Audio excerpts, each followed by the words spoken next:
Welcome to Black Children's Books Read Aloud. Ben and His Faraway Friends. Written by Natalie Clark, illustrated by Ayanna Clark. Ben loved school. He loved to learn about faraway places.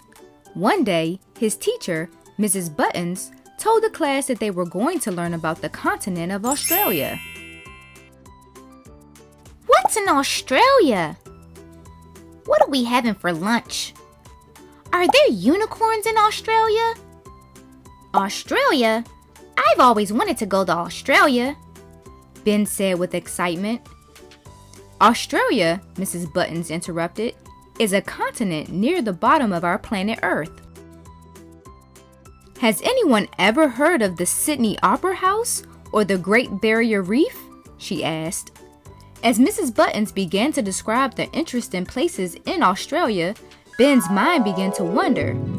He imagined himself on a cloud floating toward the continent of Australia.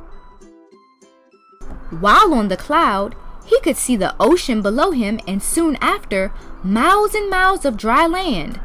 When Ben's imagination cloud stops, he feels the warm sun across his face and sees lots of land and dirt. Ben hops off the cloud and walks toward a group of children, throwing a funny-looking object. Hello, my name is Ben.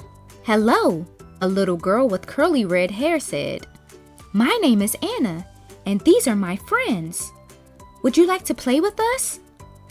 Ben didn't know what to say. He looked at the curved stick they were throwing and wondered what kind of game they were playing.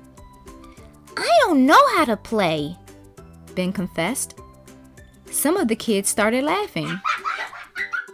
Where are you from, Ben? Asked Anna. I live in America, and I have never seen a stick like that before, Ben replied. Well, here in Australia, we love to throw the boomerang, said Anna. A boomerang? Questioned Ben. Not boomerang, silly. Boomerang, laughed Anna. When you throw it a certain way, it comes back to you. Wow! Can I try? Said Ben excitedly. Ben threw the boomerang as hard as he could, but it didn't come back. It landed in the red dirt. It's okay, Anna said. It takes a lot of practice to get it to come back. Hey, would you like to go hear some cool sounds, Ben? My dad plays an instrument called a didgeridoo. A didgeridoo? Ben said in a silly voice. A didgeridoo, said Anna. He is playing with some of his friends in the park. Come on. We can take your imagination cloud. Ben and Anna jumped onto the imagination cloud and began to float towards the park. As they sailed on the cloud, Anna told Ben about the colorful fish that lived in the Great Barrier Reef and of the beautiful voices and sounds you hear at the Sydney Opera House. When Ben and Anna arrived at the park, Ben heard the most unusual sounds. What is that sound? He asked. It's a didgeridoo, cried Anna. Isn't it a cool sound? Ben had not heard a sound like this before. I see my dad, Anna said. Let's go say hello. She and Ben walked to where Anna's dad was sitting. Hello, Anna. Who's your friend? He said.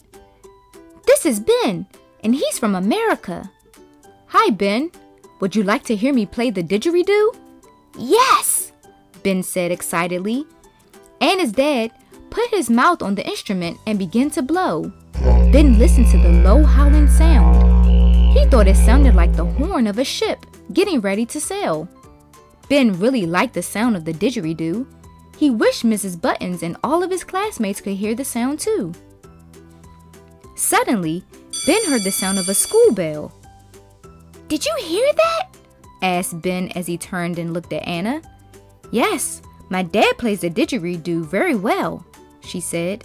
No, not that, cried Ben. I hear a school bell. Just then, Ben's imagination cloud began to float closer toward him. Oh no, he cried. I think it's time for me to go." Ben climbed onto the imagination cloud and he immediately began to float away. He waved to Anna and her dad. "Thanks for teaching me about Australia," he called down to Anna. Anna tossed her boomerang to Ben and he caught it. "Keep practicing," she said. Suddenly, Ben was floating back across the ocean. He began to see green trees and green grass. Ben, are you daydreaming again?" Mrs. Buttons called. "You missed our entire lesson on Australia." "Sorry, Mrs. Buttons," Ben said. Ben grabbed his book bag and ran out of the door. His book bag seemed heavier than normal, so he opened it and took a peek inside. Ben could see the curved stick that Anna had given him. "The boomerang!" he yelled with excitement. As Ben walked home from school, he thought of Anna and her dad. He also thought about the cool and unusual sounds of the didgeridoo. He couldn't wait to get home and practice throwing his boomerang. One day, he will return it to Anna and learn more about Australia. Make sure you smash that like button and subscribe. Most importantly, please support the author by purchasing their book. Until next time.